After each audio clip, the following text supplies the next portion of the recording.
ಎಲ್ಲರಿಗೂ ನಮಸ್ಕಾರ. ನಿತ್ಯ ಗೃಹಿಣಿ ಯೂಟ್ಯೂಬ್ ಚಾನಲ್ಗೆ ಆತ್ಮೀಯವಾದ ಸ್ವಾಗತ.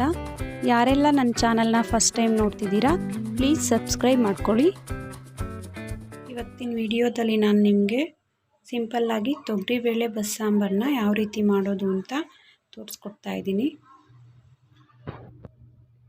ಮೊದಲು ನಾನಿಲ್ಲಿ ಒಂದು ಬಟ್ಲು ತೊಗರಿಬೇಳೆ ಮತ್ತು ಒಂದು ಮೀಡಿಯಮ್ ಸೈಜ್ ಟೊಮೊಟೊನ ಬೇಯಿಸ್ಕೊಂಡು ಇಟ್ಕೊಂಡಿದ್ದೀನಿ. ತೊಗರಿ ಬೇಳೆನ ಬೇಯಿಸ್ಕೊಂಡು ಸಪ್ಪೆ ರಸನ ಒಂದು ಪಾತ್ರೆಗೆ ಹಾಕ್ಕೊಂಡು ಇಟ್ಕೊಂಡಿದ್ದೀನಿ. ಇದನ್ನು ಬೇಯಿಸ್ಬೇಕಾದ್ರೆ ಒಂದು ಸ್ವಲ್ಪ ಉಪ್ಪನ್ನ ಸೇರಿಸ್ಕೊಂಡು ಬೇಯಿಸ್ಕೊಂಡಿದ್ದೀನಿ. ಮತ್ತು ಇದಕ್ಕೆ ಒಂದು ಸಣ್ಣ ಈರುಳ್ಳಿನ ಕಟ್ ಮಾಡ್ಕೊಂಡಿದ್ದೀನಿ. ಅದರಲ್ಲಿ ಅರ್ಧ ಭಾಗನ ಸುಟ್ಕೊಂಡು ಇಟ್ಕೊಂಡಿದ್ದೀನಿ, ಇನ್ನು ಅರ್ಧ ಭಾಗನ ಹಾಗೆ ಕಟ್ ಮಾಡ್ಕೊಂಡಿದ್ದೀನಿ. ಒಂದು ಮೀಡಿಯಮ್ ಸೈಜ್ ಬೆಳ್ಳುಳ್ಳಿನ ತೊಗೊಂಡು ಅದರಲ್ಲಿ ಸ್ವಲ್ಪ ಸುಟ್ಕೊಂಡಿದ್ದೀನಿ, ಇನ್ನು ಸ್ವಲ್ಪ ಹಾಗೆ ಹಸಿ ಬೆಳ್ಳುಳ್ಳಿನ ಇಟ್ಕೊಂಡಿದ್ದೀನಿ. ಒಂದು 15 ಒಣಮೆಣಸಿನ್ಕಾಯಿನ ತೇವ ಮೇಲೆ ಬೆಚ್ಚಗೆ ಮಾಡ್ಕೊಂಡು ಇಟ್ಕೊಂಡಿದ್ದೀನಿ. ಇದು ಸ್ವಲ್ಪ ಜಾಸ್ತಿ ಖಾರ ಇಲ್ಲ, ಹಾಗಾಗಿ ನಾನು 15 ಮೆಣಸಿನ್ಕಾಯಿನ ತೊಗೊಂಡಿದ್ದೀನಿ. ನೀವು ಖಾರ ಜಾಸ್ತಿ ಬೇಕು ಅನ್ನೋರು ಜಾಸ್ತಿ ತೊಗೋಬೋದು, ಇಲ್ಲ ನಮಗೆ ಕಮ್ಮಿ ಇಲ್ಲಿ ಅನ್ನೋರು ಕಮ್ಮಿ ತೊಗೋಬೋದು. ಒಂದು ಸ್ವಲ್ಪ ಕೊತ್ತಂಬರಿ ಸೊಪ್ಪನ್ನ ತೊಳ್ಕೊಂಡು ಇಟ್ಕೊಂಡಿದ್ದೀನಿ. ಹುಣಸೆ ಹಣ್ಣು ಸ್ವಲ್ಪ ತೊಗೊಂಡಿದ್ದೀನಿ.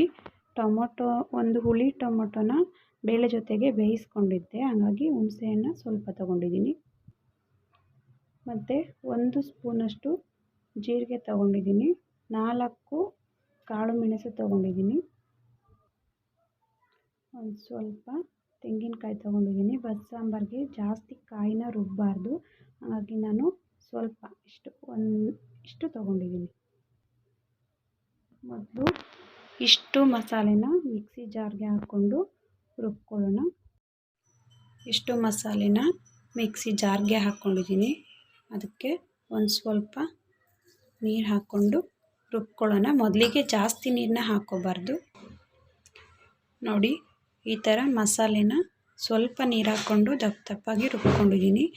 ಇವಾಗ ಅದಕ್ಕೆ ಬೇಯಿಸ್ಕೊಂಡು ಇಟ್ಕೊಂಡಿರೋ ಬೇಳೆ ಮತ್ತು ಟೊಮೊಟೊನ ಹಾಕ್ಕೋಬೇಕು. ಈ ಸೈಜು ಟೊಮೊಟೊನ ಬೇಯಿಸ್ಕೊಂಡಿದ್ದೆ ನಾನು, ಮತ್ತು ಬೇಳೆನೂ ಸೇರಿಸ್ಕೊತಿದ್ದೀನಿ. ಈ ಥರ ಬೇಳೆ ಎಲ್ಲ ಹಾಕ್ಕೊಂಡು ಅದಕ್ಕೆ ಸ್ವಲ್ಪ ನೀರನ್ನ ಹಾಕ್ಕೊಂಡು ಮತ್ತೆ ರುಬ್ಕೊತಿದ್ದೀನಿ. ನೋಡಿ, ಈ ಥರ ಮಸಾಲೆನ ಸಣ್ಣಗೆ ರುಬ್ಕೊಂಡಿದ್ದೀನಿ, ಬೇಳೆ ಎಲ್ಲ ಸೇರಿಸಿ.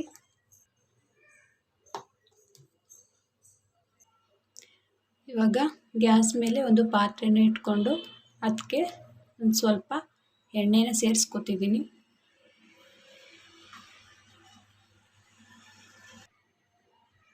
ಒಗ್ಗರಣೆಗೆ 2 ಸಾಸಿವೆ, ಬೆಳ್ಳುಳ್ಳಿ, ಕರಿಬೇವನ್ನ ಹಾಕ್ಕೊತಿದ್ದೀನಿ.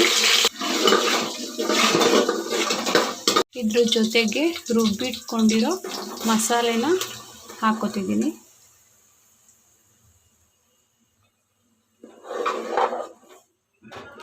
ನಾನಿಲ್ಲಿ ಮೊದಲಿಗೆ ನೀರನ್ನ ಸೇರಿಸ್ಕೊಂಡಿಲ್ಲ, ಏನು ಮಸಾಲೆ ರುಬ್ಕೊಂಡಿದ್ದೀನಿ ಅದನ್ನು ಮಾತ್ರ ಸೇರಿಸ್ಕೊಂಡಿದ್ದೀನಿ. ಬೇಳೆ ಬೇಯಿಸ್ಕೊಂಡು ರಸನ ಹಾಗೆ ಇಟ್ಕೊಂಡಿದ್ದೀನಲ್ಲ, ಫಸ್ಟು ಇವಾಗ ಖಾರ ಒಂದು 5 ನಿಮಿಷ ಒಗ್ಗರಣೆಯಲ್ಲಿ ಬೆಂದಮೇಲೆ ನಾನು ಆ ಬೇಳೆ ಬೇಯಿಸಿದ ನೀರನ್ನ ಇದಕ್ಕೆ ಸೇರಿಸ್ಕೊತೀನಿ. ಇವಾಗ ಮಸಾಲೆ ಎಲ್ಲ ಕುದೀತಾ ಇದೆ, ಇದಕ್ಕೆ ಸಪ್ಪೆ ರಸನ ಸೇರಿಸ್ಕೊತಾ ಇದ್ದೀನಿ.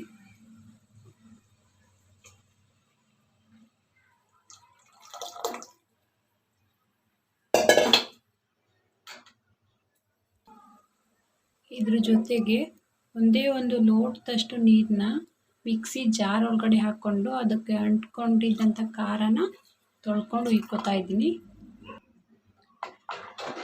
ನೋಡಿ, ಹದ ಎಲ್ಲ ಕರೆಕ್ಟಾಗಿದೆ. ಬಸ್ಸಾಂಬಾರು ತುಂಬ ತೆಳ್ಳಗಾದರೆ ಚೆನ್ನಾಗಿರೋದಿಲ್ಲ. ಇವಾಗಿದು ತುಂಬ ತೆಳ್ಳನೂ ಇಲ್ಲ, ತುಂಬ ಗಟ್ಟಿನೂ ಇಲ್ಲ, ಕರೆಕ್ಟಾಗಿದೆ. ಸಾಂಬಾರು ಇವಾಗ ಕುದೀತಾ ಇದೆ.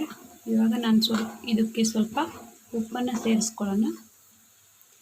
ನಾನಿಲ್ಲಿ ಸ್ವಲ್ಪ ಮಾತ್ರ ಉಪ್ಪನ್ನು ಸೇರಿಸ್ಕೊತಿದ್ದೀನಿ, ಯಾಕಂದರೆ ನಾನು ಬೇಳೆನ ಬೇಯಿಸಬೇಕಾದ್ರೆ ಸ್ವಲ್ಪ ಉಪ್ಪನ್ನು ಹಾಕ್ಕೊಂಡಿದ್ದೆ, ಹಾಗಾಗಿ ಸ್ವಲ್ಪನೇ ಸೇರಿಸ್ಕೊತಿದ್ದೀನಿ. ಆಮೇಲೆ ಬೇಕಾದರೆ ಟೇಸ್ಟ್ ನೋಡಿಕೊಂಡು ಹಾಕ್ಕೋಬೋದು. ಬಸ್ಸಾಂಬಾರನ್ನ ಬೇಯಿಸುವಾಗ, ಒಗ್ಗರಣೆ ಹಾಕುವಾಗ ಅದರ ಸ್ಮೆಲ್ಲೇ ತುಂಬ ಚೆನ್ನಾಗಿರುತ್ತೆ. ಇದಕ್ಕೆ ಹಸಿ ಮೆಣಸಿನ್ಕಾಯಿನೂ ಸಹ ರುಬ್ಕೋಬೋದು. ಹಸಿ ಮೆಣಸಿನ್ಕಾಯಿ ಬೇಕು ಅಂದರೆ ಬೇಳೆ ಜೊತೆಗೆ ಅದನ್ನು ಕೂಗಿಸ್ಕೋಬೇಕು ಮೆಣಸಿನ್ಕಾಯಿನೂ. ಒಣಮೆಣಸಿನ್ಕಾಯಿ ಆದರೆ ತವ ಮೇಲೆ ಸುಟ್ಕೋಬೇಕು. ನೋಡಿ, ತೊಗರಿಬೇಳೆ ಬಸ್ಸಾಂಬಾರು ರೆಡಿಯಾಗಿದೆ. ಇದ್ರ ಜೊತೆಗೆ ರಾಗಿ ಮುದ್ದೆ ಮಾಡಿಕೊಂಡು ಯಾವುದಾದ್ರೂ ಒಂದು ತರಕಾರಿ ಪಲ್ಯ ಮಾಡ್ಕೊಂಡು ಊಟ ಮಾಡಿದ್ರೆ ನಾಟಿ ಕೋಳಿ ಸಾರು ಮುದ್ದೆ ಊಟ ಮಾಡಿದಷ್ಟೇ ಖುಷಿಯಾಗುತ್ತೆ, ಅಷ್ಟು ಚೆನ್ನಾಗಿರುತ್ತೆ. ವಿಡಿಯೋ ನೋಡ್ತಾ ಇರೋ ಎಲ್ರಿಗೂ ಧನ್ಯವಾದಗಳನ್ನ ತಿಳಿಸ್ತಾ, ಇನ್ನೂ ಯಾರೆಲ್ಲ ನನ್ನ ಚಾನಲ್ನ ಸಬ್ಸ್ಕ್ರೈಬ್ ಮಾಡ್ಕೊಂಡಿಲ್ಲ ಸಬ್ಸ್ಕ್ರೈಬ್ ಮಾಡ್ಕೊಳ್ಳಿ. ಹಾಗೆ ವಿಡಿಯೋ ಹೇಗಿದೆ ಅಂತ ಕಮೆಂಟ್ ಮಾಡಿ. Thank you.